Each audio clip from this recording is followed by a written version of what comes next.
Kuya Agustin Love Stories presents Military Captain na na-inlove sa rebeldeng probinsyana. Written by August Rodriguez. Kap! Oh, nabalitaan mo na? Nangunot ang noo ni Rod sa tanong ng kasamahan niya sa militar. Tahimik siyang nagpapahinga nang bigla na lamang itong lumapit at tanungin siya. Ang alin ba? Wala akong alam kung chismis yan, Corporal. Wala rin akong pakialam. Bali walang anya. Mahilig kasi sa chismis ang batang korporal.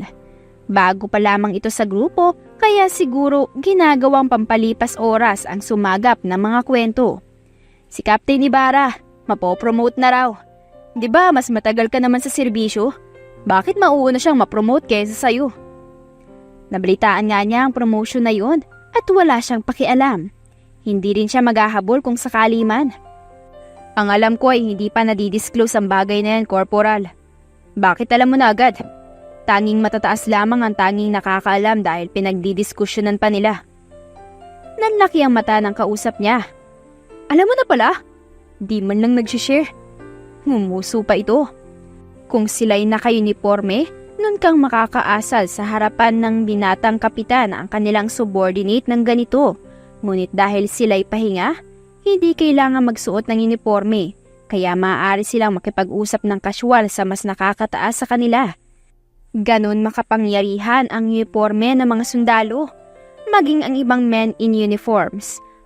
May paniniwala nga ang ilan na kung hindi mo ginagalang ang isang sundalo, pulis o kahit na sinong naka-uniforme, ay galangin mo na lang ang kanilang uniforme dahil pinaghirapan nila ang lahat makapagsuot lamang nun. Napailing na lamang si Rod nang makita ang paglapit pa ng ilang kasamang sundalo. Kasalukuyan silang nasa barracks ng 9th Infantry Division. Walang trabaho kaya pahinga muna. Ano naman ang chismis sa atin mo, Corporal Rivera?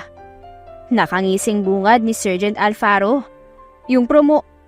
Tumikim si Captain Makasinag upang putulin ang dapat sasabihin ng Corporal. Kakalat kasi ang balitang gayong hindi pa naman nailalabas ng mga nakakataas. Ano yun? Usig ng isa sa kanilang Private First Class Army na sinunggundahan pa ng iba. Mukhang nakuha naman ng madaldal na kasamahan ng warning ng superior, kaya agad itong tumahimik. Baka kasi hindi naman pala promotion ang niluluto sa taas, ay sila pa ang mapaghanapan tungkol sa balita. Tinatanong ko lang si Cap kung may girlfriend na siya, Sergeant Alfaro. Meron daw ba? Umiling si Rivera. Nababakas pa sa mukha ang dismaya. Hindi nga po sinabi, sir eh. Nagtawanan ng mga naroon. May ilang tinukso pa ito. Mahina pa lang sagap mo ngayon, Rivera. Mahirap nga po talagang magpiga ng impormasyon ng masikret nating kapitan. Napabuntong hininga na lamang si Rod. Mukhang siya naman ang pagchichismisan. Huwag niyo ngang halongkatin ang love life ko. Ilang niya. Kayo talaga. Tawagin nyo na lang mga kasintahan at asawa nyo. Baka sa susunod na misyon natin ay lumampas isang taon na hindi kayo makapag-update. Maging dahilan pa ng hiwalayan. Tapos na, Kap. Wika ng isa. Nagpaalam na nga rin ako na baka hindi na ako makapag-update dahil sa mga misyon na papalapit eh. May bago kasi silang misyon. Nasabi na iyon sa kanya at naibahagi na niya sa mga kasamahan. Ngunit wala pang kumpletong detalye kaya naghihintay pa sila. Ikaw, Kap. Wala ka bang i-update para makapagpaalam? Tanong ng makulit na korporal. Hindi pa tapos sumagap ng kwento sa kanya. Hindi ko kasi nakikita na may kausap ka sa telepono kahit minsan. Bakit ba masyado ka namang kuryoso sa love life ni Kapitan? Ingos ng isa sa sundalo na kasama nila. Masama bang magtanong? 'Di ba, Captain Rod? Umiling ang binata. Hindi alam ng mga ito ang pagkatao niya kaya masyadong matanong. Lalo na at bago lamang niya nakakasama ang mga ito. Ang iba kasi nakasabayan niya ay nadideploy na sa iba't ibang parte ng Pilipinas. Napagdesisyon niyang sabihin na lang sa mga ito para hindi na mangulit. Wala naman akong pamilya. Lumaki ako sa ampunan. Nakapag-aral dahil sa scholarships. Sa pagsusundalo naman ay scholar din ako ni Gob Santiago ng Marinduque. Captain Rodolfo Makasinag is from the province of Marinduque. Hindi lamang niya basta kasamahang sundalo si Captain Ibarra, kundi kababayan din. At ngayon nga ay kakumpetensya niya pa. Girlfriend, Cap? Muling umiling si Rod. Hindi pumasok sa isip ko na magkaroon ng kasintahan o mas higit ay asawa. Ayokong maiwanan sila at masaktan kung sakaling may mangyari sa akin. Advance ka naman mag-isip, Kap. Natatawang komento naman ni Corporal Rivera. Mahina siyang natawa. Yun naman ang katotohanan, hindi ba? Na maiiwan natin sila dahil hindi naman natin hawak ang buhay natin sa estado ng ating trabaho. Hay, tara na nga. Iyakag ng isang sundalo para umalis. Nahawa na naman ako sa pagiging senti ni Kapitan. Tinawanan lamang niya ang mga ito.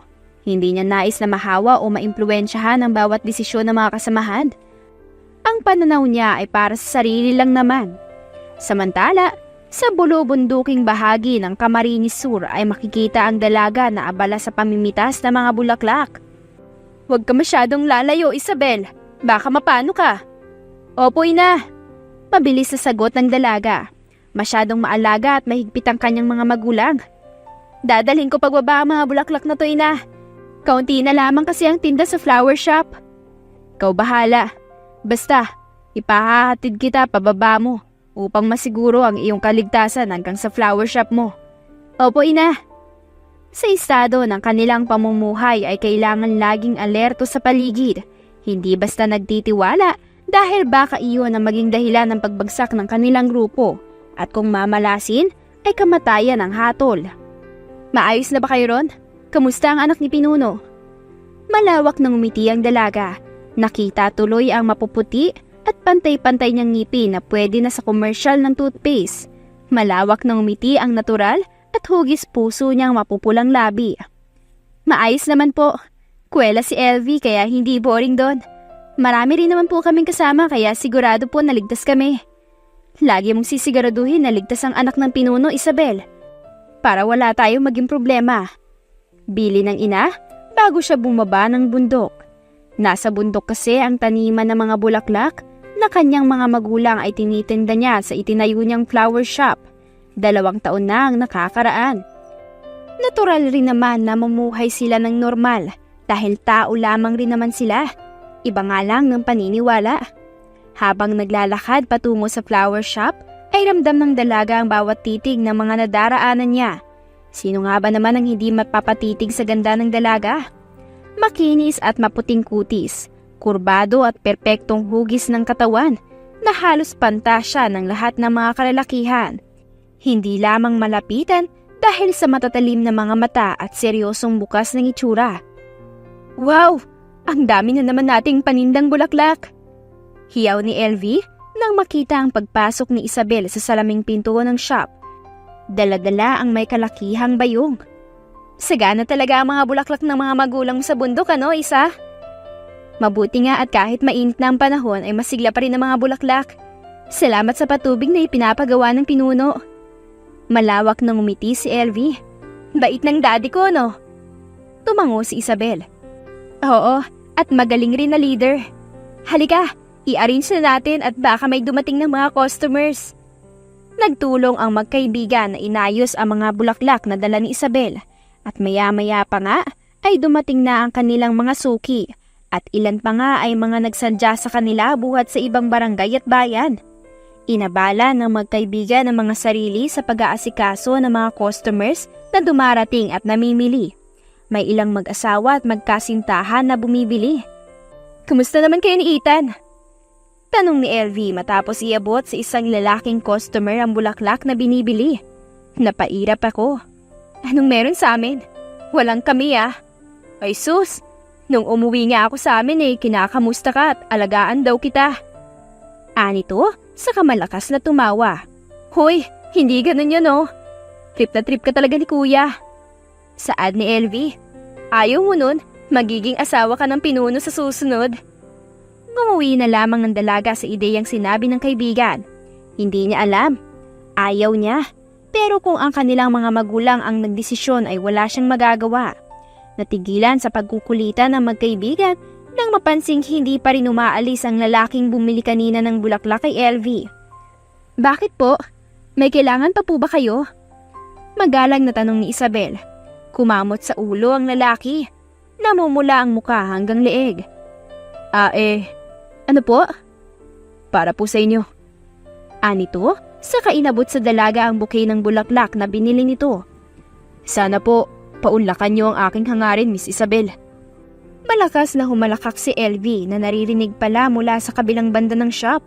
Nilingon niya ito kaya kita niya ang marahang pag-iling ng babae saka bumalik sa ginagawa. Binalingan niya ang lalaki sa harap. Pasensya na, pero wala pa sa isip ko ang pumasok sa hangarin na inaasam mo. Pero matagal na kitang tinitingnan. Mula sa malayo. At ngayon ay naglakas na ako ng loob. Dahil baka mahuli ako sa dami ng lalaking nagpapakitang gilas sa iyo, Isabel. Pasensya na. Tumingin siya kay LV para humingi ng tulong. Pero ang babae ay tinawanan lamang siya. Nawala sa lalaki ang atensyon ni Isabel. At binundol ng kaba ang kanyang dibdib nang makita ang mga naka-uniformeng sundalo ang nakapilang dumaraan sa harap ng flower shop. Muli ay tumingin siya kay LV na nakatingin rin sa labas. Halata sa mukha ang kaba. Napalunok si LV. Na naman, may mga sundalo na naman na idineploy sa kanilang bayan. Nakuha ng sundalo na nasa unahang pila ang atensyon ni Isabel. Mabilis lamang niyang napasadahan ng tingin ng gwapo at matipunong sundalo dahil mabilis ang lakad nito kasunod ang iba pa. Minsan lang siya humaga sa isang lalaki, ngunit sa pagkakataong ito ay sa maling tao pa. Nakahilera ang mga matitikas na sundalo suot ang kanilang uniforme. Sa harap ay ang Major General na nagsasabi at nagbibigay ng impormasyon sa bago nilang misyon. Hindi na mapinpoint ng ating researcher kung saan eksakto naroon ng rebeldeng grupo. Ngunit pinaniniwala ang kalat na ang mga ito sa kabuuan ng Bicol. Kaya tambilin ko sa inyo, sa oras na naroon na kayo, dobling ingat. Huwag magtitiwala basta-basta kahit sa kapwa uniformadong individual. Trust only your comrades. Is that understood? Sir, yes sir. Sabay-sabay na sagot ng magiting sundalo. Handa na muling subukin ang kanilang tibay sa loob ng gyerang susuungin. Tandaan, sa lalawigan ng Camarines Sur ang unang destino nyo. Hindi gyera ang sadya natin kundi ang makipag-usap. Negosasyon. Hikayatin ng New People's Army na sumuko at magbalik loob sa pamahalaan. At syempre kung dihado tayo, natural kailangan nating ipagtanggol ang ating mga sarili. But the golden rule is, be safe. Trust your comrades. Is that understood? Sir, yes sir. Muli ay sagot ng mga sundalo. Buo ang loob. Walang nagtatangkang umatras. Captain Makasinag, come with me. I have something to discuss with you. Agad na umalis sa pwesto sa unahan ng isang batalyong sundalo si Captain Makasinag. Nahagip pa ng kanyang paningin ang nagtatakang tingin ng kanilang Lieutenant Colonel. Yes sir. Matapos sumaludo ang lahat sa Major General, ay siya ring talikod nito kasama ang ilan pang matataas na opisyales. Sumunod si Rod sa superior. Ikaw nang bahala sa tropa, Rodolfo. Pagpasok niya, ay iyon agad ang salubong sa kanya ng Major General na nakatayo malapit sa bintana ng barracks na nagsisilbing opisina nito. Mag-iingat kayo. Mag-iingat kayo, Toy. Naging malapit na siya sa Major General. Sa labas ng kanilang trabaho ay simpleng tiyuhin niya lamang ang superior. They're not connected by blood. Yes, but they're connected by heart. Nakilala niya ito nung magsimula siyang mag-aral ng kolehiyo. Naging propesor niya ito at naging personal trainer na din. Nahihiya siya sa mga kasamahan niya noon sa kolehiyo at alam niyang maraming inggit pero hindi makaimik dahil sa Major General. Naging malapit na siya maging sa pamilya nito. At kapag walang duty ay bumibisita siya. Ngunit madalang lang. Ayaw rin naman niya na tumawag sa mga ito tulad ng ikinukulit ng korporal. Ayaw niyang masyadong ma-attach. Sadyang hindi lang maiwasan pagdating sa general dahil magkasama sila sa trabaho. Ako na pong bahala sa tropa na sakop ng aking otoridad, sir. Pero ang buong batalyon ay nasa pangangalaga ni Lieutenant Colonel, sir. Magalang niyang paliwanag sa Major General na mahinang tumawa. Ito naman ay sa atin lamang, Captain Makasinag. Pero mas may tiwala ako sa iyo pagdating sa pagdadala at pagpapasunod ng mga kapwa sundalo. Tinawanan niya ang tura nito. Bias ka talaga, Tito. Sige na, have a safe trip. Kapag may pagkakataon ay dadalaw ako. Muli siyang sumaludo bago lisanin ng opisina na aaminin man niya o hindi ay minsan rin niyang naging tambayan. Good luck, Captain Rodolfo Makasinag. Paglabas niya ay sinalubong siya ni Captain Ibarra na mukhang napadaan lang. Oh, Captain Ibarra, napadaan ka. Bati niya matapos makipagkamay dito. nabalitaan ko ang deployment nyo at gusto ko lamang magpa-good luck. Salamat, Kapitan. Gusto rin sana niya itong i-good luck at i-congratulate, ngunit hindi pa naman confirm ang promotion nito, kaya nanatili na lamang siyang tikom ang bibig sa balita. Mukha rin kasing wala itong alam. Matapos ang maiksing pag-uusap ng dalawang kapitan, ay nagsimula na ang paglalakbay ng grupo ni Captain Rodolfo Makasinag. Ramdam ang tensyon, kaba at takot sa bawat isa. Tila inipain nila ang kanilang sarili sa panganib na hindi nila mawari kung ano. Matapos ang mahabang biyahe ay kinailangan naman ng grupo na lakarin hanggang sa kampo na tutuluyan nila. Nilakad ng magiging mga sundalo ang kalsada sa kainitan ng araw. Dala ang mga bag na halos doble o triple ang bigat. Idagdag pa ang kanilang mga armas. Marami raw chicks dito, Kap. Baka dito mo na makita ang dawan. Ayon na naman ang chismosong si Corporal Rivera. Nang malaman nito na hindi siya kasama sa troop na lalarga ay nagpumilit ito at nakiusap sa nakakataas na agad namang pinaunlakan. Di ba ang sabi, trust only your comrades. Hindi dapat tayo nagpapadalos-dalos dito lalo na't kilala na tayong mga sundalo. Paniguradong kalat na agad sa buong bayan ang pagdating natin. Litaan niya ng isang sundalo. Naalarma na ang mga NPA. Isang troop lamang ang bumiyahe ngayong araw. Hindi raw kailangan na agad ibuhos ang puwersa dahil hindi naman gera ang ipinunta nila. Kaya ang troop na nasa ilalim na Captain Rod lamang ang kasama. Naku, kung kasing ganda naman nung nasa flower shop na nadaanan natin kanina, hindi naman siguro rebelde yun. Tahimik lamang na nakikinig ang binatang kapitan. Naiiling sa mabilis na mga mata ng sarento. Ang bilis naman ng mata mo, Sergeant Alfaro. Nascan mo agad ang paligid. Wika ng isa. Malakas na tumawa ang lalaki. Naagaw tuloy ang atensyon ng mga nagtitinda sa palengkeng nadaanan. Kuryoso ang mga mata ng mga ito. May ilang paghanga at ang ilan ay disgusto. Natural na sa kanilang mga sundalo ang mabilis ang mga mata. Isa yun sa katangian nila. Hey, pagod. Reklamo ng isang batang sundalo nang marating nila ang kampo. May isang platoon na silang nadaanan doon. Ibang division nga lang. Ang maingay na tropa habang naglalakad ay natahimik. Sadyang ganon, nakikiramdam. Lalo na at may bilin sa kanila bago umalis. I'm nervous, Isa. Nang makalipas, ang maraming sundalo na dumaan ay agad na lumapit sa kanya si LV saka bumulong. Paano kung mabuti ay wala silang customer at walang makakarinig sa kanilang usapan? Hindi yan. Act natural, LV. Lagi namang bigo ang mga naka-uniforme na yan na umuwi kung saan sila galing. Pero in fairness mga gwapo day. Ang kaba sa boses ng babae ay napalitan ng hindi maipaliwanag na tono. Napairap siya. Natanto ang naramdaman nang makita ang isa sa mga sundalo na dumaan kanina. Mali iyon, kaya gagawin niya ang lahat para pigilan at huwag magtagpo ang kanilang landas. Delikado. Hoy! Usig niya. Natatawa upang ikubli ang nararamdaman. Totoo naman LV said. Sayang. Bumuntong hinga pa ito, dala ng paghihinayang. Kung sana nasa ibang sitwasyon tayo, no? Ano ka ba, Elvira? Ang layo agad ang tinakbo ng utak mo. Napasulyap ka lang Akala mo magpapakasal ka na agad at tututol ang buong mundo sa'yo. Sa sitwasyon natin, ang daming bawal, no? Kailan pa nga ba niya napagtanto na sa kanilang kalagayan ay malaya nga silang makisalamuha sa iba, pero hindi pa rin sapat. Mas marami pa rin ang bawal. Nakapag-aral nga sa malaki at sikat na universidad. Nakapagtrabaho. Ngunit may limitasyon. Ipinanganak na sila sa sitwasyong iyon, kaya wala silang choice kundi ang sumunod. Ngayon mo lang napagtanto? Tumango ito. Oo. Tinalikuran ni Isabel ang kaibigan. Lumapit siya sa mesa na nagsisilbing upuan at pwesto ng cashier, kung saan magbabayad ang mga mamimili. Maraming bawal, LV. Pero may paniniwala tayong pinaglalaban. At alam nating pareho na hindi titigil ang grupo hanggat hindi nagtatagumpay. Anak ka ng pinuno, kaya dapat alam mo yan. Sumimangot itong sumunod sa kanya at pumwesto sa harapan. Minsan, tila gusto ko na lang sumuko. Baka sakaling makamit ko ang tunay na kalayaan na pilit na nag-uumal pa sa aking dibdib.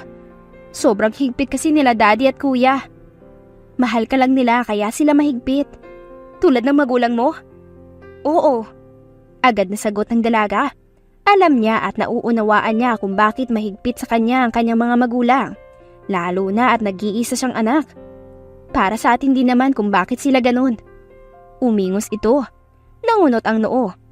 Sa'yo, understandable na mahigpit sila. Dahil ba naman sa ganda mong yan?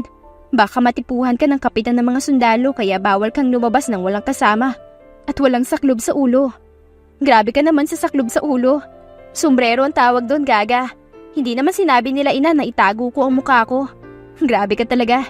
Nakasanayan ko lang na magsuot ng sombrero. Eksaheradang anya. Saka sa dami ng ihahalimbawa mo, kapitan pa talaga ng sundalo. Alam mo namang hindi pwede yun. Ay oo nga no.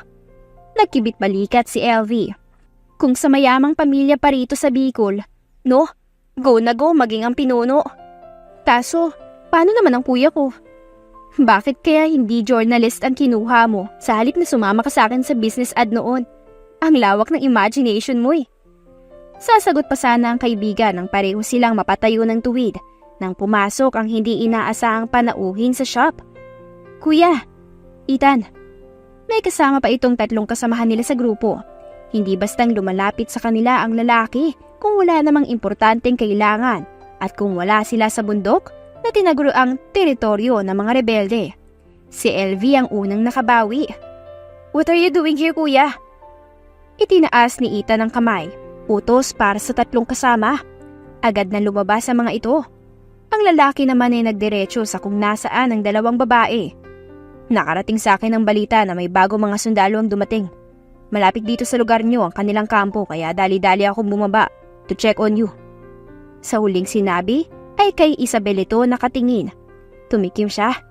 Oo, nakita nga namin ni LV ang pagdaanan nila. Dobling ingat kayo rito. Hindi natin alam baka may mga nakaplantang tagamasid ang mga yun. Nito? Ano kaya kung bumalik na muna kayo sa atin? Kuya, agad na protesta ng kapatid nito. Hindi pwede. Anong hindi pwede? Paano naman kung mapahama kayo dito? Napagpasyahan ni Isabel na sumingit na sa usapan ng dalawa. Hindi kami mapapahamak dito, Ethan. Magalang na anya. Kaya namin ang mga sarili namin. At saka, may mga kasamahan naman din tayo sa paligid. Iyon ang totoo. Kalat na sa kabuuan ng Bicol ang mga rebeldeng grupo. Nakikisalamuha sa mga tao. May ilang nagtitinda at ang iba nga ay nasa politiko pa. Hindi nyo may aalis sa akin na mag-alala. Alam nating lahat kung gaano kawalang puso ang mga sundalong yun. May ilan silang mga kasamahan ang nahuli noon ng mga sundalo. Walang awang ibinilad sa initan sa kapinagbababaril. May kanya-kanya silang pinaniniwalaan at pinaglalaban kaya't hindi man kasundo at taliwas ang daang tinatahak. Sus kuya, nag-aalala ka sa amin o kay Isabel lang? Wala ka talagang puso para sa kapatid mo. Elvira? Halos pabulong na saway ni Isabel sa babae. Nakakahiya. That's the truth though. Natahimik si Isabel dahil sa diretsong sagot ng lalaki. Nanlaki pa ang kanyang mga mata. Kita mo na? Alis na nga kuya. Naiinis lang ako sa iyo eh. Mahinang tumawa muna ang kapatid bago tumalikod at naghandang umalis. Bago tuluyang lumabas ay sumulyap pa ang binata kay Isabel. May sadyayan dito sa bayan sigurado. Dumaan lang para sumulyap sa'yo isa. Ano ka ba LV? Masyadong malisyoso yung haka-haka mo. Magiging sister-in-law nga yata kita. Excited na anito sa kabahagyang tumili. Naglakad-lakad si Rod sa palengke ng araw na yun. Hindi siya naka-uniforme dahil off-duty siya. Napagpasyahan niyang magmasid-masid. Hindi advisable na lumakad mag-isa lalo na kung hindi pa kabisado ang lugar. Ngunit alam niyang may kasama siya. Rinig na rinig ang ingay sa kanyang likuran. Kung palihim kayong susunod, make sure to lessen your noise. Paano kayo nakapasa sa training na ganyan? Kamusta Kap? Kakamot-kamot sa ulo na lumabas mula sa pinagtataguan si Sargento Alfaro, kasama ang dalawang private class army. Anong ginagawa niyo? Matikas na tumayo sa harapan niya ang Sargento. Sinasamahan ka. Ayaw naman namin na mapag-isa ka at baka, alam mo na Kap. Mabuti na lamang ay duty si Corporal Rivera. Kung hindi ay mas maingay pa ito sa sarentong nasa kanyang harapan. Kaya ko ang sarili ko, Sergeant Alfaro. Lumipat ang tingin niya sa dalawang kasama nito. Dinamay mo pa sa kalokohan tong dalawang to. Hindi ko sinamay ang mga yan. Kusa silang sumama. Diba? Diba? Yes, sir. Sabay na sagot ang dalawa. Napapakamot pa sa batok. Wala tuloy silang magawa kundi ang ipagpatuloy ang paglalakad-lakad kasama ang tatlo. Kap, punta tayo dun oh. Dali! Parang batang excited na hinawakan ni Sargento Alfaro ang braso ni Kapitan Makasinag. Doon ko nakita yung magandang babae. Ang tinutukoy niya ay ang flower shop sa kabilang banda ng kalye. Nawala na ba ang angas mo, Sargento? Anong gagawin mo sa mga bulaklak? Alangan pumasok ka dyan para lamang tingnan ng babae at hindi naman bumili. Tanong niya, iwinaksi ang kamay nitong nakakapit sa braso niya. Kunwari, bibili tayo. Pero dahil wala naman tayong magugustuhan, ay aalis na rin. Susulyap lang tayo. Huwag mo nga akong idamay dyan sa pagiging babaero mo, Sargento Raymond Alfaro. Iiling-iling na anya. Tinalikuran ng Sargento at ang natatawang sundalo na kasama nila. Nakakahiya ang asal nito.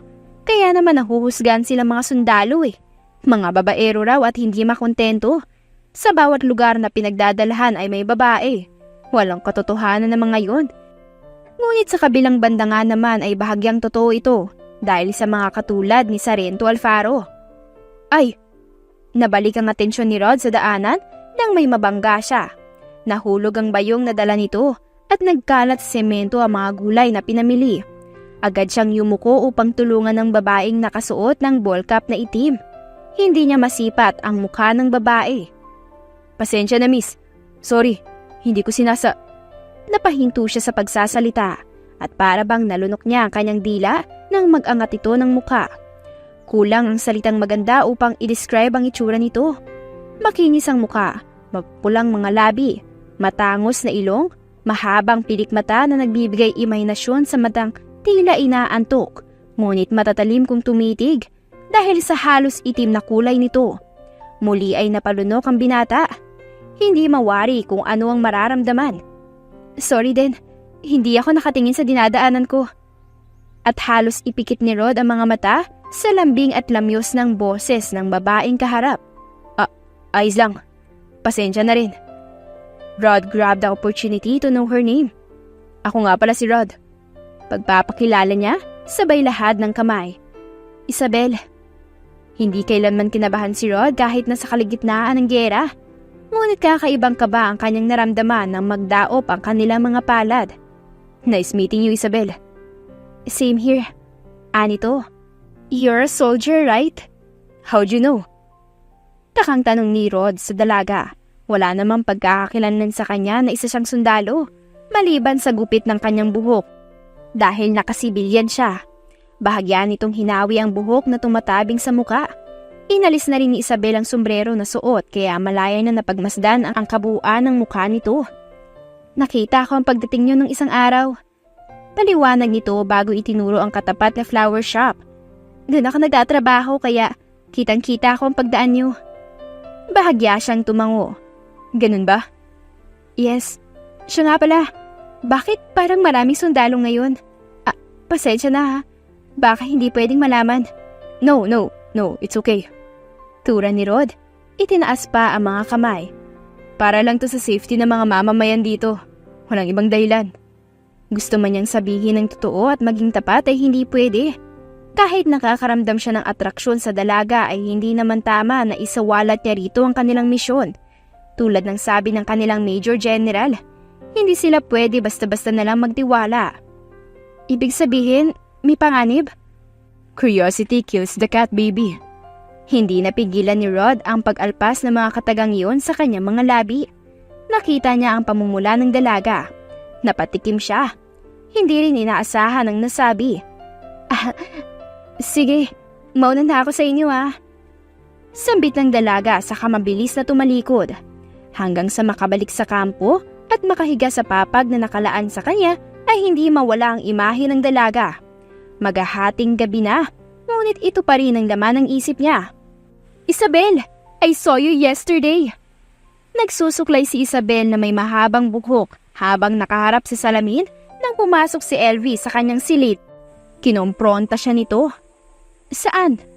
Diyan sa tapat, Isabel. Seryoso ang mukha nito. Bakit may kausap kang sundalo? Sa likod ng kanilang flower shop ay may apartment na tinutuluyan nilang magkaibigan. Aksidente lang yun. Nabangga ko siya. Nabangga? Ingos nito. Bakit ang tagal niyong magkausap? At nagpakilala ka pa, ha? Ano namang masama ron? Yun na nga eh. Nagpakilala ka. Singhal ni Elvie. Hinarap niya ang nanggagalaiting kaibigan. Oh, tapos hindi mo ako sinama. Nito, saka nagdadabog na umupo sa kama niya. Napanganga si Isabel. Akala pa naman niya ay galit ito dahil nakipag-usap siya sa kalaban. Ano? Ang gwapo pa naman, be. Kahit sa malayo kitang-kita ko ang muscles niya, Isabel. Napakadaya mo talaga. Palibhasa, maganda ka eh. Ay nako, ewan ko sa'yo, Elvira. Nagtititili ang kausap. Kilig na kilig. Nahawa tuloy si Isabel kaya napahagikik na rin siya. Nawala sa isip ng magkaibigan na ang tinatahak nilang landas ay bawal. Bibili ako ng pagkain para sa dinner, Elvie. Paalam ni Isabel sa kaibigan matapos nilang magsara ng shop. Huwag mo akong pinaglololoko, Isabel Garcia. Susulyap ka lang eh. Paanong susulyap? Hindi naman ako magagawi rito yun. Mahinang tumawa si Elvie. Mga palusot mo. Lulusot kayo yun. Ano? Malapit lang sa palengke ang kampo ng mga sundalo, iha. Wag ako. Sasama ka ba o hindi? Nahuli na rin ito ang mga alibay niya. Wala nang rason para tumanggi. Mabilis itong tumayo. Sasama, syempre. Hindi lang ikaw Nagtawanan ng magkaibigan habang naglalakad patungo sa palengke upang bumili ng pagkain. Nagkukwentuhan pa sila ng matigilan dahil sa mga nakakasalubong nila.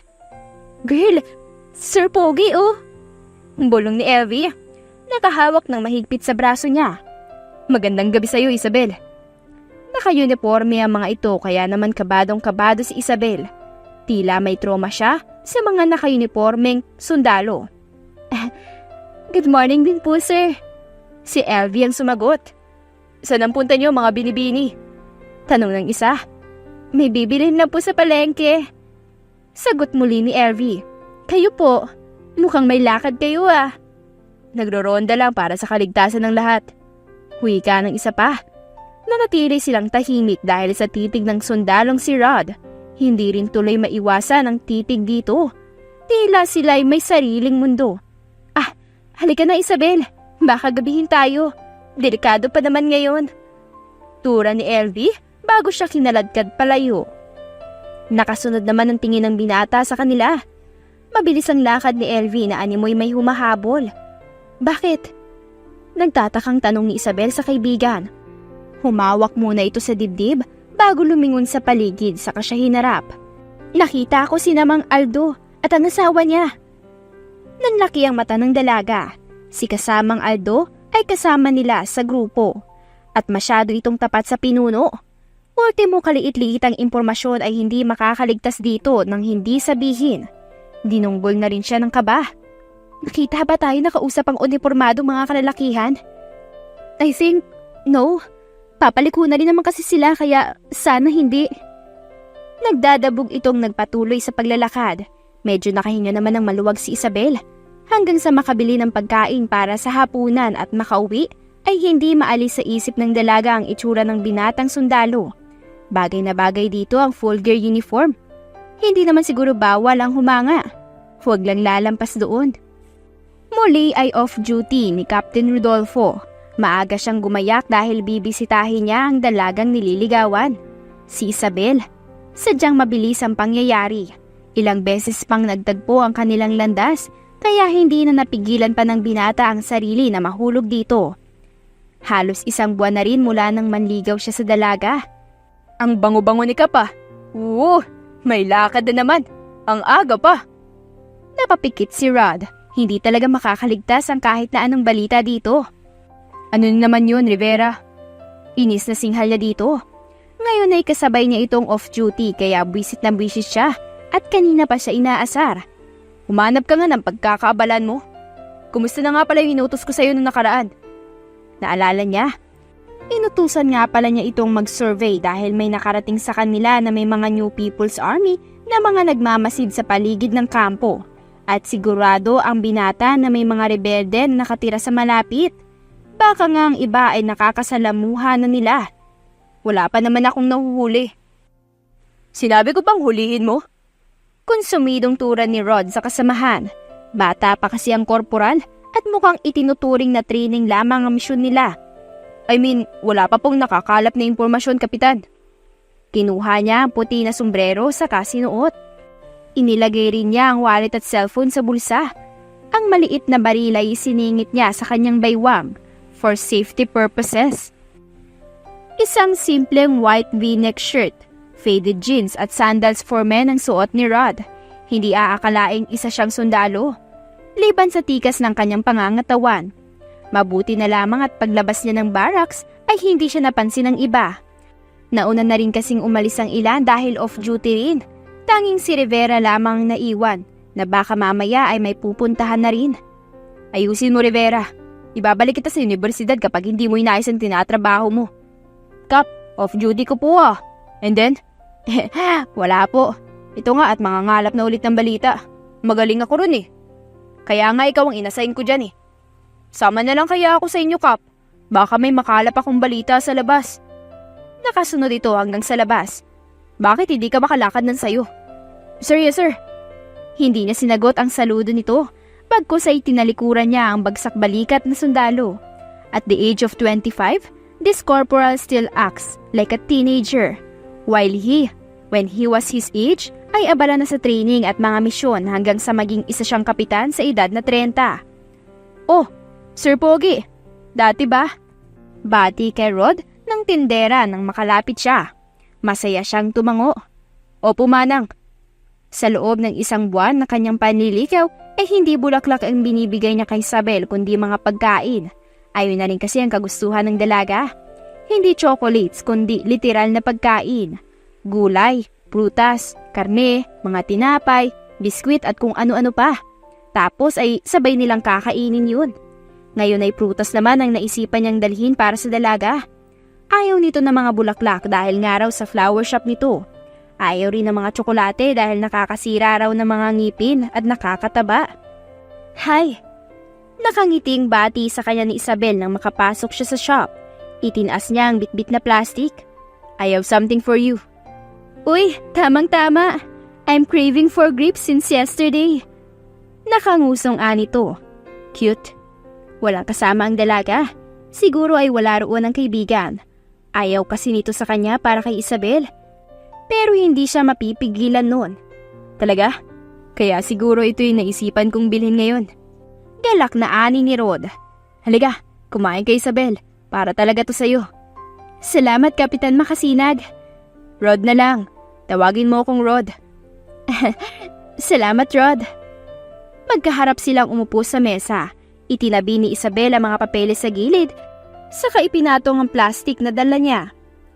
Kumusta pala ang misyon niyo? Nakausap niyo na ba yung, mga rebelde? Marahas na bumuntong hininga ang binatang kapitan bago umiling. Hindi pa nga eh. Hindi pa rin namin alam kung paano sisimulan dahil hinawakan ni Isabel ang kamay ng binata. Napapitlag siya. Hindi sanay sa galaw na iyon ng dalaga. Matatapos niyo rin yan. Siguro magaling lang talaga sila magtago. At saka hindi naman sila nanggugulo. Kaya bakit kailangan pang tugisin? Mahina siyang natawa. Laging ganun ang sinasabi nito sa tuwing kanilang kausap ay nagagawi sa mga rebelde. Hindi naman namin tutugisin, love. Ang misyon namin ay hikayatin silang magbalik loob sa gobyerno, sa pamahalaan, para rin yun sa ikabubuti ng bawat isa. Matagal nang alam ni Isabel ang kanilang misyon kung bakit sila napadpad sa lugar. Nung una pa lang siyang nanligaw sa dalaga ay sinabi na niya dahil ayaw niya magkaroon ng sikreto dito. Ayon na rin sa payo ng mga kasamahang sundalo. Ang sa Major General naman ay siguraduhing hindi rebelde ang babaeng napupusuan. Tinawanan niya lang ang sinabing iyon ng Major General. Pero natanto ni Rod ang itinawag niya sa dalaga nang makita ang pamumula ng pisngi nito. He pinched her cheeks. So adorable. Ilang beses ko na bang sinasabi sa'yo na bawal ang pakikipagrelasyon na pinapasok mo, Isabel? Gigil na sermon ni Elvira sa kanya. Hindi siya umimik. Nung una katuwaan lang natin, Isabel. Mahina ngunit mariin na ani nito. Pero hindi ganitong tototohanin mo pala. Gaga ka ba? Alam mong bawal, Garcia. Hindi ako tutol kung magmahal ka pero wag naman sa kalaban. Ano mong kaparusahan sa ginagawa mo? Please, LV. Anong please? Paano kung malaman ng mga magulang mo, ha? Lalo't higit ng pinuno. Kamatayan ang kabayaran ng kasalanan na ginagawa mo. Nag-iisip ka ba? I don't know. Hindi ko alam, Elvira. Oo, katuwaan lang. Pero nang manligaw siya, masisisi mo ba ako? Unang beses na may nanligaw sa akin na hindi pinakilaman ng mga magulang ko, na hindi sila nagdedesisyon. E paano nga hindi pinapakalman kung hindi pa naman nila alam? Now, Isabel. Now. Paano kung malaman nila? You know the consequences. What's the meaning of this? Dumagungdong na boses mula sa pinto ng apartment ang nagpatigil sa pagtatalo ng magkaibigan. Ano tong naririnig ko, ha? Ethan, Isabel murmurs. Nilamon ng kaba ang kaninang hikbi at ang pag-aalala ay napalitan ng takot. Natahimik rin si Elvie. So, totoo nga. Walang sumagot sa dalawang babae.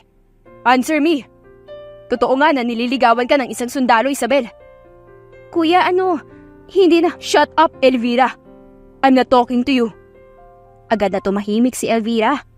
Takot na rin ang maaaring mangyari sa kaibigan. Ethan, I'm sorry. Bulong ni Isabel. Ngunit tila isang kulog ang dating sa binatang nang gagalaitin na sa galit.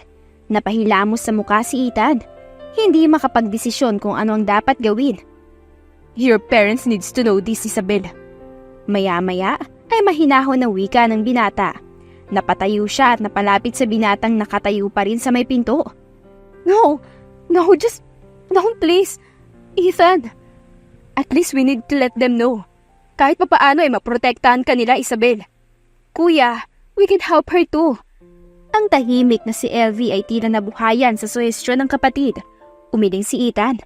Hindi tayo pwedeng makialam. Walang nagawa ang magkaibigan. Kinabukasan din ay agad na bumaba ang mga magulang ni Isabel.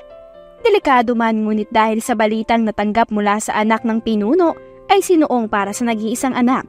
Ipinagbawal na rin muna ni Ethan ang pagbubukas ng shop. Ina, Ama. Nag-iisa siya sa apartment. Sa pilitang isinama ni Ethan ang kapatid pa uwi. Masama agad ang hilatsa ng mukha ng kanyang ina pagpasok pa lamang sa apartment. Tahimik naman ang ama.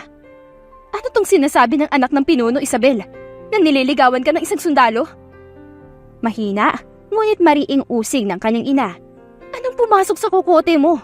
Gusto mo bang mamatay, ha? Mali po ba ang magmahal? Umiiyak na tanong ni Isabel sa magulang. Umiwas ng tingin ng ama, samantalang ang ina ay mariing napapikit at napasabunot sa sariling buhok. So you love him already? Hindi sumagot si Isabel. Ayaw niyang aminin dahil kahit sa sarili niya ay ayaw niyang aminin na nagkamali siya. Hindi mali ang magmahal, ngunit mali ang taong minahal niya. Anak naman! Dinalot ng katahimikan ang buong apartment. Walang nais magsalita. Hanggang basagin ito na nagmamadaling katok. Nanlaki ang mga mata ni Isabel nang mabungaran si Rod na naka-uniforme pa. Rod! Agad siya nitong hinila at ikinulong sa mga bisig. Nag-aalala ako. Akala ko kung anong nangyari dahil sarado ang shop mo. Nakita ko rin si Elvie na naiyak habang hila-hila ng isang lalaki. Ito ba ang sundalong yun, Isabel? Ama! Nagmamakaawa ang mga mata niya. Umiling ang kanyang ama. Pagpasensyahan mo na maghiting na sundalo. Ngunit nakalaan na sa iba ang anak ko. If you don't mind, please, leave her alone. No, sir. I love your daughter. Hindi ko mapauunlakan ang inyong pakiusap. Hindi mapakali si Rod.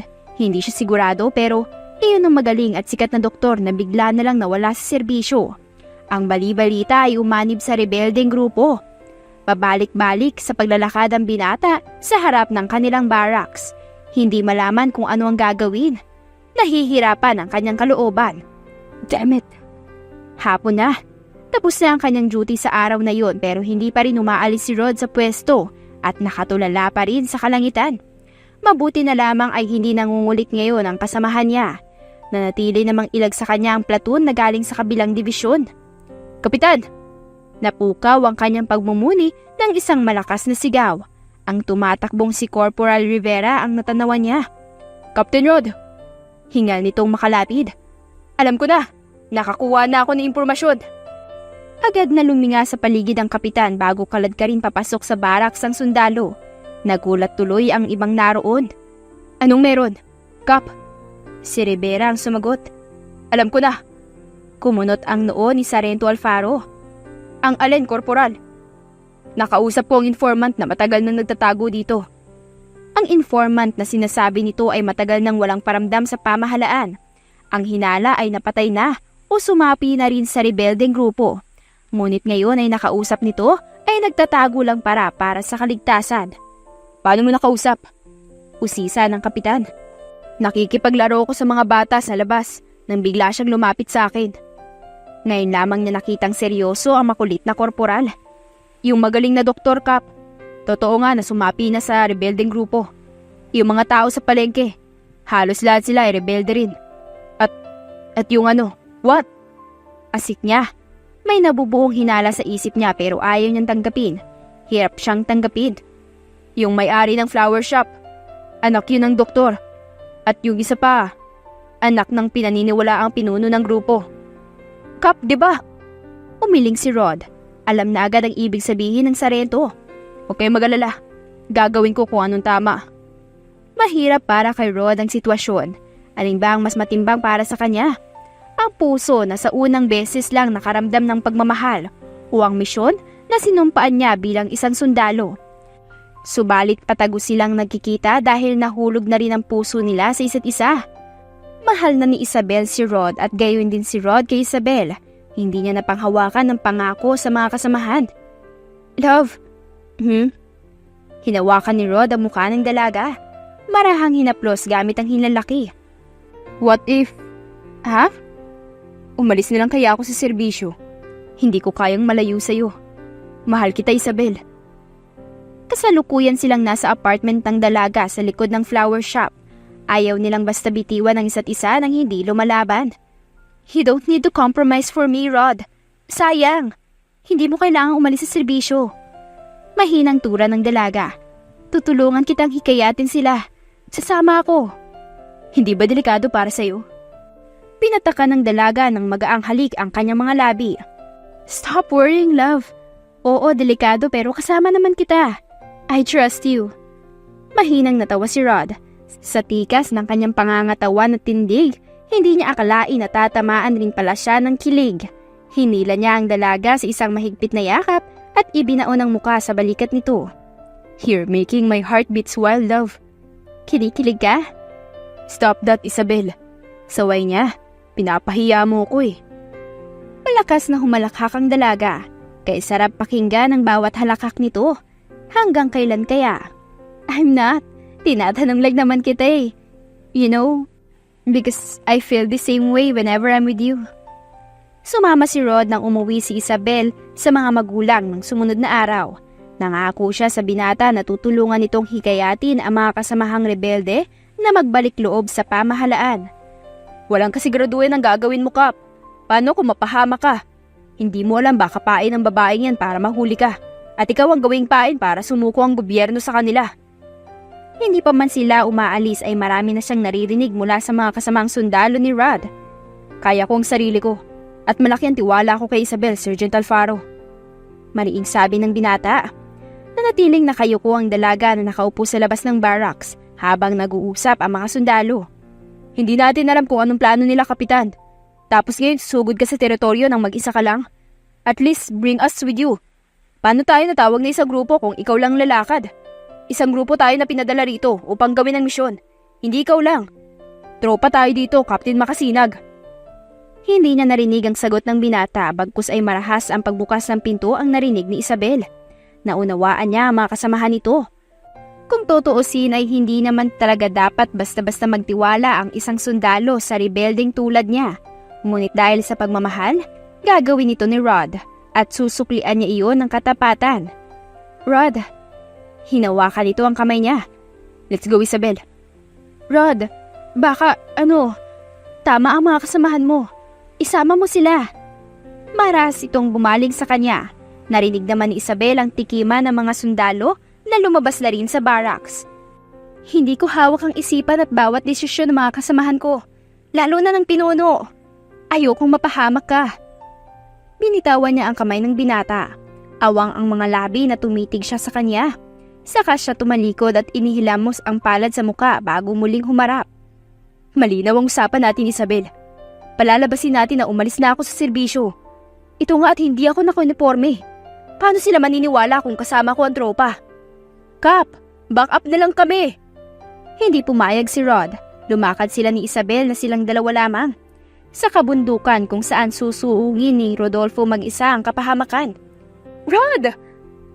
Hintakot na sigaw ni Isabel nang salubungin ng isang suntok at palo ng baril sa mukha si Rod pagtapak pa lang nila sa harapan ng bahay nila Isabel. Ina! Ama! Anong ibig sabihin nito? Napalunok si Isabel nang lumabas mula sa loob ng kanilang tahanan ng pinuno. Sa likod ay si kasamang Aldo at sina Ethan at LV. Umiiyak si LV habang hawak ng isa sa rebeldeng kasamahan nila. Anak, mali ang ginagawa mo. Katraidoran sa grupo at sa ating kasamahan yan. Ina, kung gayon ay... She heaved a deep sigh. Aalis na ako. Aalis ako sa grupo. Magbabalik loob ako sa pamaha. Alam mo bang sinasabi mo, Isabel? Nabilog na ng sundalo niya ng ulo mo. Napasigaw si Isabel kasabay ng pagdaing ni Rod na hawak na pala ng dalawa pang rebelde. Binaril ng pinuno ang binata sa balikat. No! No, please! Akma siyang tatakbo palapit sa binata nang hawakan siya ng kanyang ama at ina. Mahigpit at ayaw siyang pakawalan. Parang awa niyo na! Please, wag! Wag! Umalis na siya sa militar! Hindi na siya Hindi mo mabibilog ang ulo namin tulad ng ginawa ng sundalong yan, Isabel Garcia. Ikulong ang mga yan. Rod! Sigaw niya at pilit na kumakawala habang hinihila ito papalayo. Huwag niyo siyang sasaktan! Please, Rod!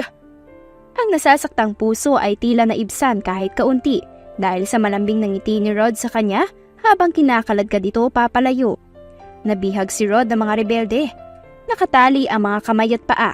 Nakakulong sa kulungang kawayan na tila ginawa para sa mga bihag. Napakamalas naman ang buhay mo. Umibig ka sa kalaban.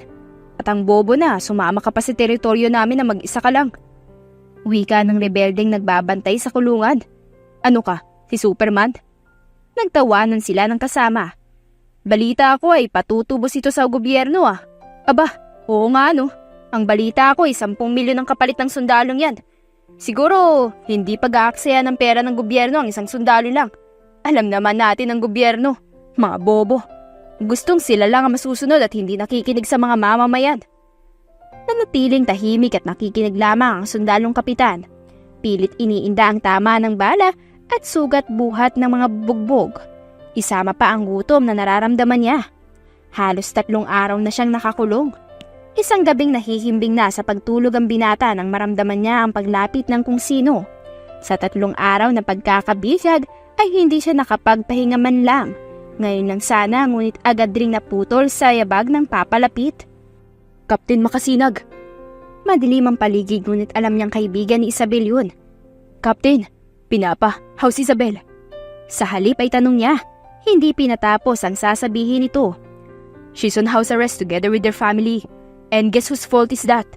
Kuya, stop! Saway ni Elvis sa kaibigan. Nakasama pala nito. Mapapahamak tayo pare-pareho kung ganyan kalakas ang boses mo. Is she alright? Rod asked impatiently. A few lashes and she's alright. Kuya? Nagigting ang panga ni Rod sa narinig. How could they hurt Isabel? Captain Makasinag, Isabel said your troops will come after you. What?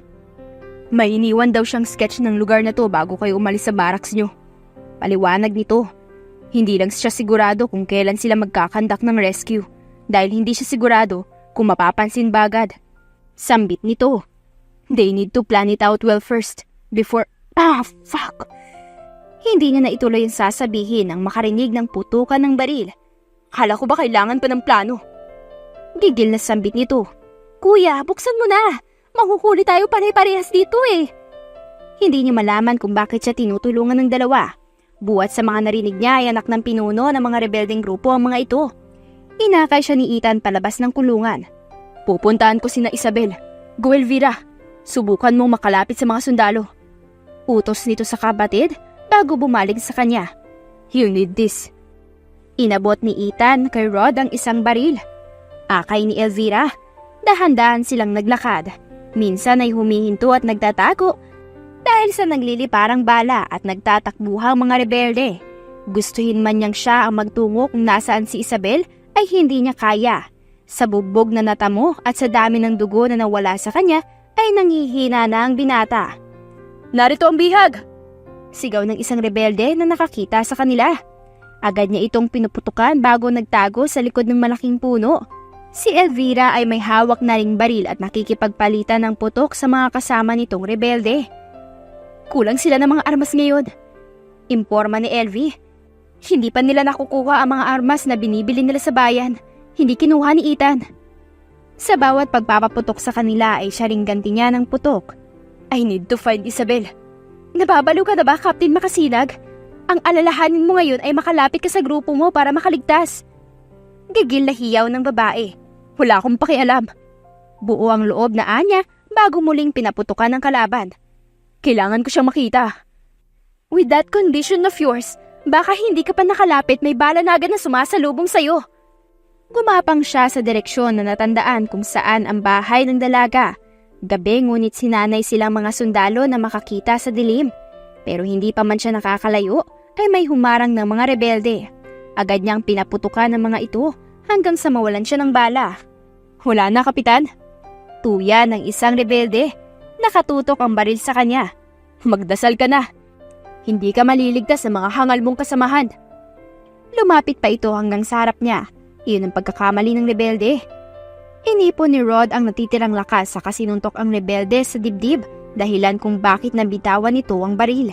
Nakipagbuno siya rito at nakipag-unahan upang mapulot ang armas na nahulog, ngunit naubos na ang kanyang lakas. Nakangisi. Ikinasa ng rebelde ang baril na nakatutok sa kanya. Malas mo.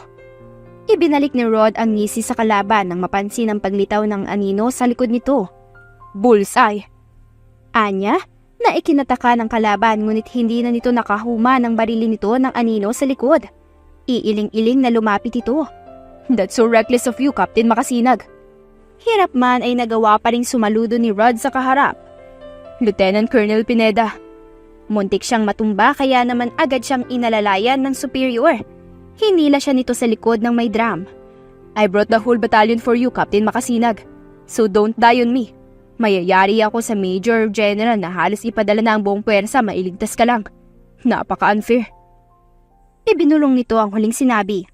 Lahat na lang ba ng kilala kong kapitan ng army ay may pader na sinasandalan? Daldal ito ng daldal habang nakikipagpalitan ng putok. Ngayon ay madalang na maririnig niya ang mga putok ng baril at dinamita. Si Isabel, I need to. Naubo siya dahil sa kakapusan ng hangin. Sir, narinig niya na nagradyo ito sa kasamahan. She's safe, sir.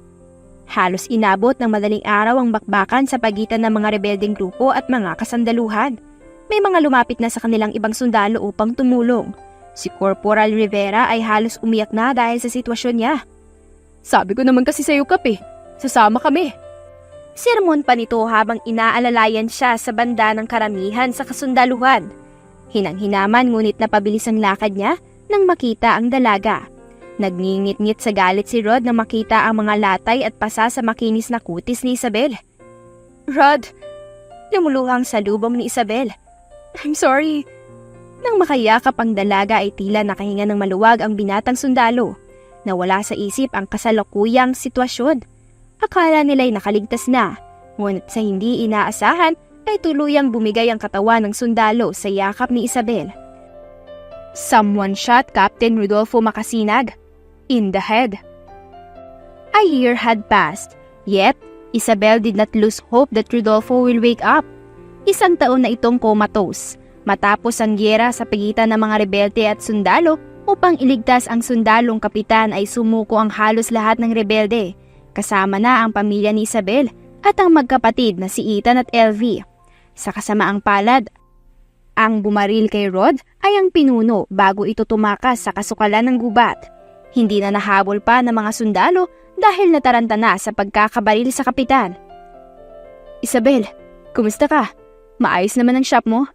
Parang hindi ka na umaalis dito sa ospital Nilingon ng dalaga ang Major General kasama ang asawa nito na yun ang bumungad sa kanya.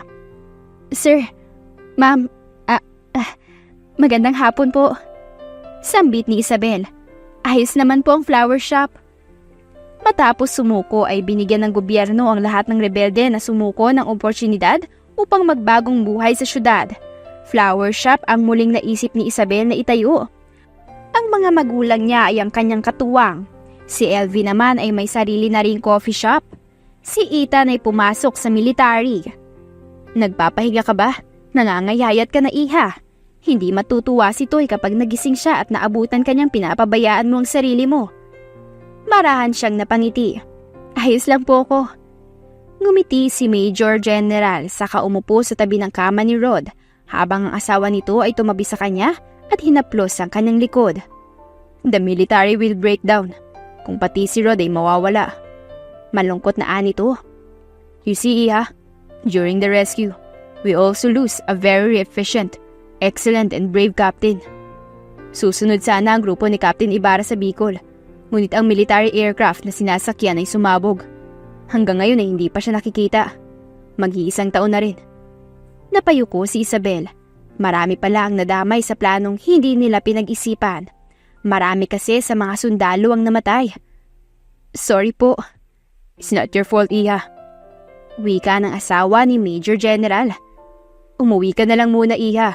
Kami naman na magbabantay kay Rod. Okay lang po, sir. Kaya ko po. Hindi, Iha. Kami naman. Sige na. Halos hindi ka na umaalis dito sa ospital. Hindi pa sana siya maniniwala ngunit inakay na siya patayo ng matandang babae. Nilingon niya ang kama ng binata. Magpapaalam lang po ako kay Rod. Tumango ang mag-asawa at hinayaan siyang makalapit sa binata. Love, uuwi muna ako Hinawakan niya ang kamay ng binata. Babalik ako. Anya, saka pinataka ng halik ang noo. Ilong at magaang halik sa labi. Binalingan niya ang mag-asawa. Babalik po ako bukas. Matamlay si Isabel na makauwi sa apartment. Tulad rin noon sa Bicol, ang apartment ay nasa likuran ng kanyang flower shop. Anak, kumain ka na ba? Umiling si Isabel. Wala po akong gana, ina. Bukas na lang po siguro. Hindi naman ako nagugutom.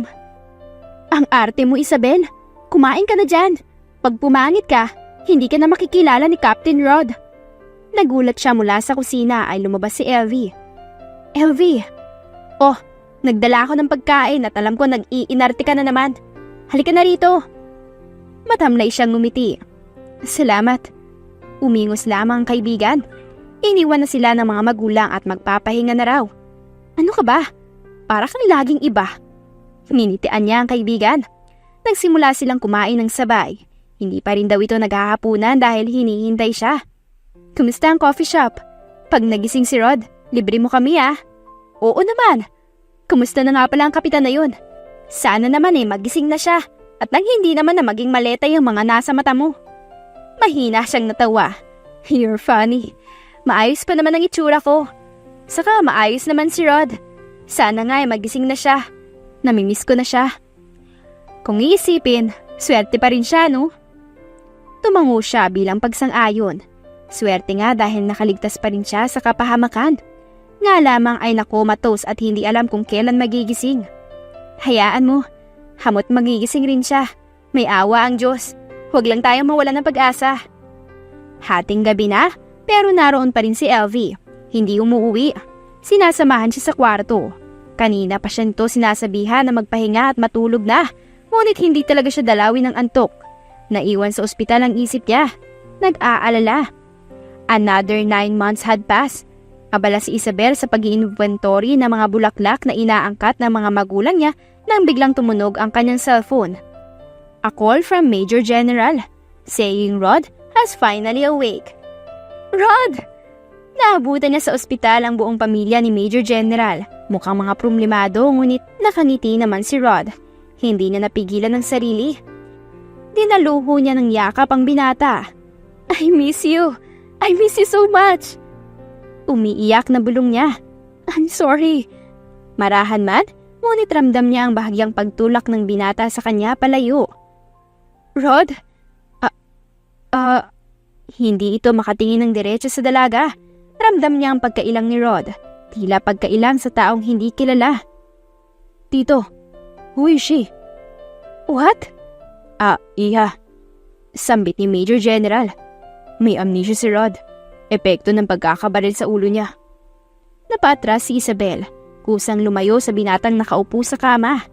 Bahagya pa nitong hinabol ang mga palad niya, ngunit tila siya'y napapasong lumayo.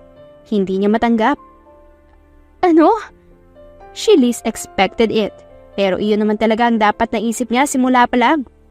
Ilang araw pa at nakalabas na sa ospital si Rod. Nanatili siya sa bahay ni Major General. Ayaw sana niya, ngunit mapilit to pati ang asawa. Walang mag-aasikaso sa'yo sa kondo, Toy. Tura ng asawa ng Major General. Kaya ko po ang sarili ko, tita. Umiling ito at hindi pumayag, kaya heto siya at ayaw man niyang pagsilbihan rin ng mga katulong. Tito, sino ang babaeng umiyak sa ospital nung nakaraan? Ngumiti ang matanda. Umupo sa tabi ni Rod sa sofa.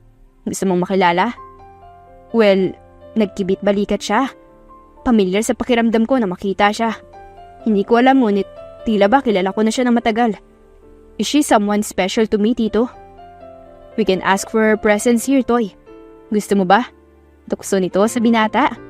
Agad na kumabog ang dibdib ni Rod sa ideyang iyon. Pwede ba? Mahinang tanong niya sa kausap. Hindi niya maipaliwanag ang nararamdaman. Sabi ng doktor na tumingin sa kanya bago siya lumabas ng ospital ay babalik rin daw ang alaala niya. Hindi lamang masabi kung kailan. Selective amnesia. Nakalimutan niya ang nangyaring misyon sa Bicol. Lahat-lahat. Malakas na humalakhak ang Major General. Naiiling. Kahit talaga hindi nakakaalala ang isip, hindi maluloko ang puso. Hamo at tatawagin ko. Iimbitahan ko para sa hapunan mamaya kung hindi siya busy. Hindi mapakali si Rod habang naghahanda ng hapunan ang pamilya ni Major General. Kinakabahan siya sa ideyang makikita niya ang dalagang Isabel ang pangalan. Walang sinabi ang tito niya kung ano ba ang dalaga sa kanya noon at ganito na lamang ang pakiramdam niya sa dalaga. Rod. Nagitla si Rod nang katukin siya ng tiyuhin sa kwarto. Bumaba ka na. Parating na si Isabel. I thought you want to welcome her yourself. Ito talaga. Binuksan niya ang pinto saka lumabas. Kinakabahan na nga ako, tito eh. Tinapik siya nito sa balikat. Sundalo tayo, Rod. Hindi tayo kinakabahan kahit sa gitna ng gera pa yan. Yun na nga po eh. Kung kailan naman wala ako sa gera, saka ako kinakabahan ng malala. Humugot siya ng malalim na bumintong hininga. Really, tito? Ano ba talaga sa akin si Isabel? The doctor said na hindi ka pwedeng mabigla dahil mas makakasama sa'yo yun. I'm not telling you anything. Just go with the flow, Iho. Malalaman mo rin ang nangyari lalo na kung ano ba si Isabel sa buhay mo. Lumiwanag ang mukha nito nang marinig ang doorbell. She's here. Go. Pagbuksan mo siya ng pinto. Rodolfo excitedly ran to the door which made his uncle laugh.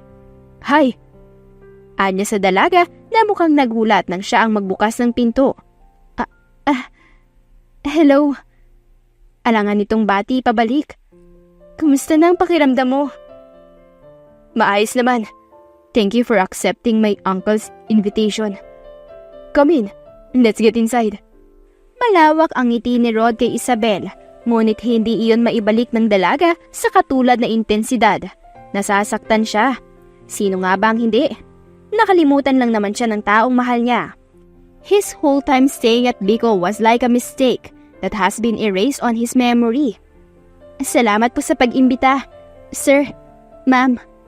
Pasasalamat niya sa mag-asawa nang matapos ang hapunan at pauwi na siya. Kasalukuyan silang nasa pasyo ng pansyon ng Major General. Handa na siyang umuwi. Sinabi pa ng butihing sundalo na ipapahatid siya, ngunit tumanggi ang dalaga. Nakakahiya naman. Mag-iingat kay Isabel. Na may sa susunod, ikaw naman ang mag-imbita sa amin. Sa kasal niyo ng pamangkin ko. Bulong nito. Ayaw iparinig sa binatang nakatayo hindi kalayuan. Hindi na pinalapit pa sa gawing tarangkahan ng mansyon dahil natitrigger daw ang alaala nito kapag nakakakita ng mga sundalong naka-uniforme, mga security ng sundalong nasa mataas na posisyon. Kaya raw hindi pa rin ito pinapayagang bumalik sa serbisyo ay dahil doon. Mapait na natawa si Isabel. Mukhang hindi ko yata mangyayari yun. Why not? Nakangising nilingon nito ang binata na kunot ang noo. Mukhang naiinip na. Hindi natin alam. Mukhang hindi nakatiis ang binata. Lumapit na ito sa banda nila. Umiigting ang panga. Iyaatid na kita, Isabel. Malalim na ang gabi. Hindi na siya nakaangal na agad na sumang-ayon ang Major General. Kaya heto siya ngayon. Nakaupo sa front seat, katabi ni Rod na nagmamaneho. Bago sumakay kanina ay sinenyasan ng tito ni Rod na sumakay sa sasakyan nila. Mukhang bantay ni Rod kung ano man ang mangyari. Pasensya ka na, Rod. Nakaabala patuloy ako. Mariing napapikit si Isabel nang marinig ang mahina nitong tawa. How she missed his laugh. Ayos lang. Ginusto ko rin naman na ihatid ka. You know, for your safety. His concerned voice. Masyado rin kasi ako nahihinip sa bahay ng superior ko. Gusto ko na nga bumalik sa serbisyo kaya lamang hindi pa daw pwede. Unconsciously, Isabel hold his hand. Para rin naman sa kaligtasan mo kung bakit ka pinagbabawalang bumalik, love. Please, maniwala ka sa kanila.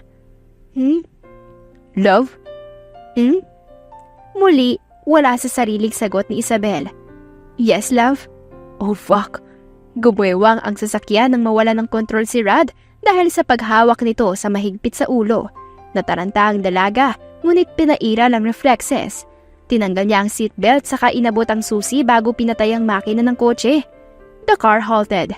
Inaisikaso naman niya ang binatang namimilipit sa sakit. Rod! Rod, are you okay?